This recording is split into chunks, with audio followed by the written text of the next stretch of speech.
Hello there, my dear virtual little sibling. In this video, we're gonna break down how exactly to get into Cornell. We're gonna start by analyzing exactly what Cornell admissions has to say.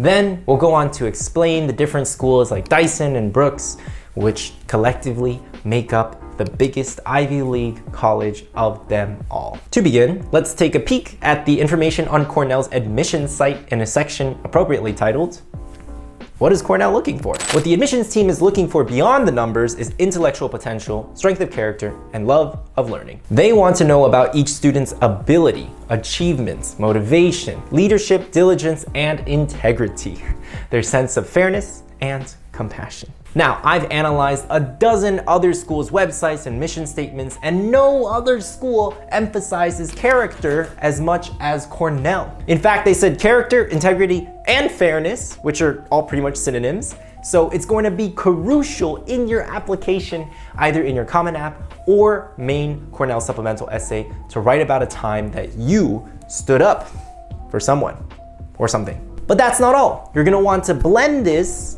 with your academic prowess and intellectual curiosity. But how do we do that, Kev? Well, let me give you an example.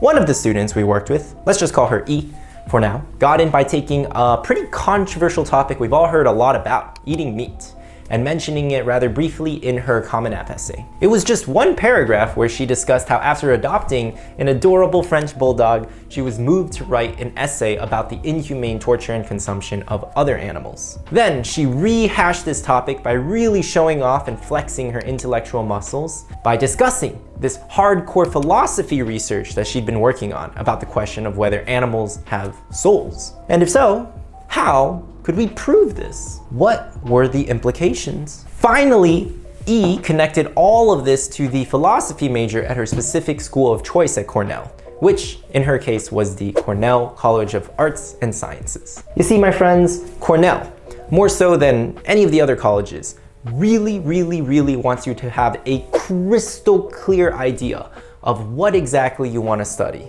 number one. And number two, how Cornell's offerings are going to help you achieve your short-term vision. Nowhere else is this more clearly reflected than in their school-specific prompts. The Brooks School of Public Policy literally asks, why are you drawn to studying public policy? Drawing on your experiences, tell us about why you are interested in your chosen major and how attending the Brooks School will help you achieve your life goals. CALS, the College of Agriculture and Life Science, similarly asks, why are you drawn to studying the major you've selected? Please discuss how your interests and related experiences have influenced your choice. How will an education from CALS specifically serve to support your learning, growth, and the pursuit of your goals? Also, quick tip, guys.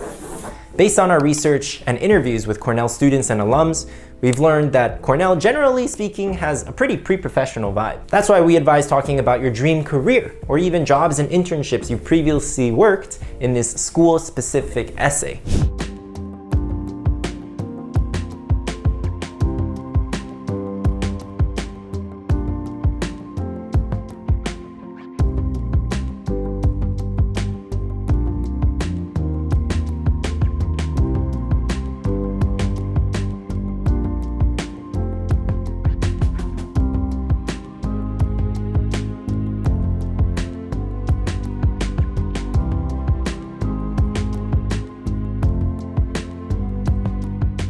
All right, friends, I hope you enjoyed that quick break. Don't forget to like and subscribe if you're finding this video even remotely helpful. Back to Cornell, let's talk about some of the more popular programs. If you're interested in topics like international tourism or the future of the hospitality industry, I'd recommend applying to the world-famous School of Hotel Administration. Now, given the program's emphasis on service, it would be a great idea to center your essay about the intersection of helping others along with business topics like economics. Some people think that the two are mutually exclusive, but you could argue about how going the extra mile actually increases long-term customer satisfaction, which in turn drives up LTV, that's the lifetime value of a customer, thereby improving profits and retention. As always, just be sure to back this up with evidence from your own experiences. Dyson. The College of Business is also made up of the Charles H. Dyson School of Applied Economics and Management. More than anything, Dyson wants kids who don't just think of business in this abstract, theoretical sense, but really wield it to drive meaningful social change and impact. The Dyson supplemental essay would be a great place to reference existing business initiatives you're already a part of. Ideally mention 2 or more. Be sure to explain how you intend to scale and improve these initiatives, both in college and beyond. For instance, let's say that you started a small clothing brand centered on sustainability in high school. You could reference how after taking Dyson courses, particularly the ones related to branding, sales and marketing, as well as supply chain logistics, all of this would help you work with bigger brands or major retailers to not just improve profits, but also drive up and improve your company's environmental impact. Brooks. What's unique about the Cornell Jeb E. Brooks School of Public Policy is their emphasis on professional pathways. They're really highlighting the fact that they can hook you up with these internships, which honestly is something that I wish my college had done for me. I feel like Cornell is way better at this than some of the other Ivy League schools.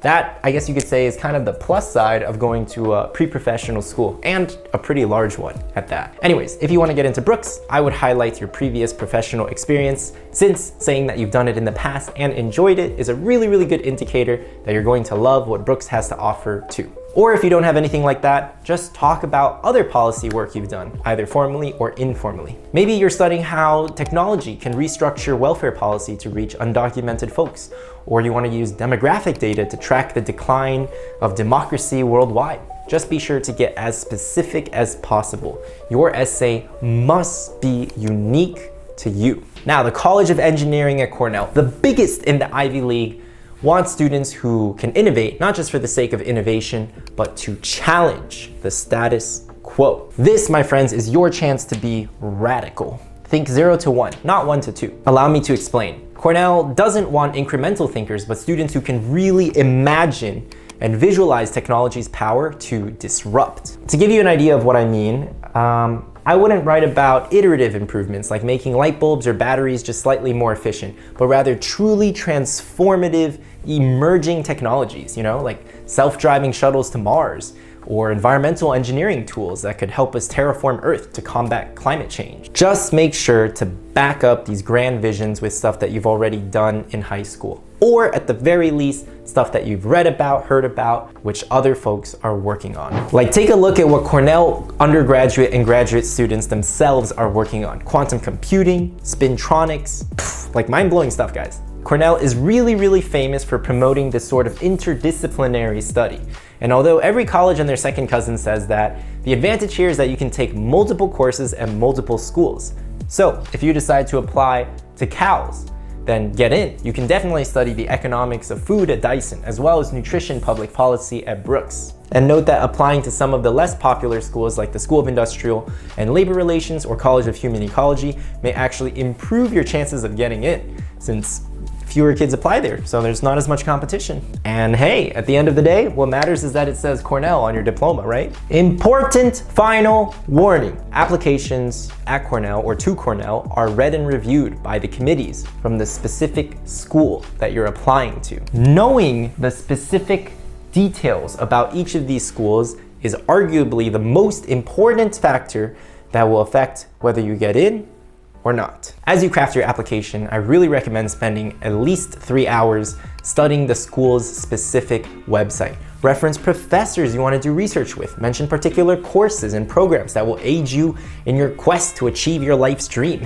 And if you can, get in touch and actually talk to a student at that particular school. Just because I love you guys so much, I have one last tip. Be sure to check out the Cornell University Admissions YouTube page. They have an expansive collection of videos covering everything from student perspectives from the different colleges to recorded Q&A sessions with prospective students and applicants just like yourself. In one of my favorite videos, current students talk about the hidden gems at Cornell. One talks about free popcorn, beautiful lakeside views, and even the fact that faculty and staff members take special attention and care to remember student names. Sounds like a pretty awesome place to be.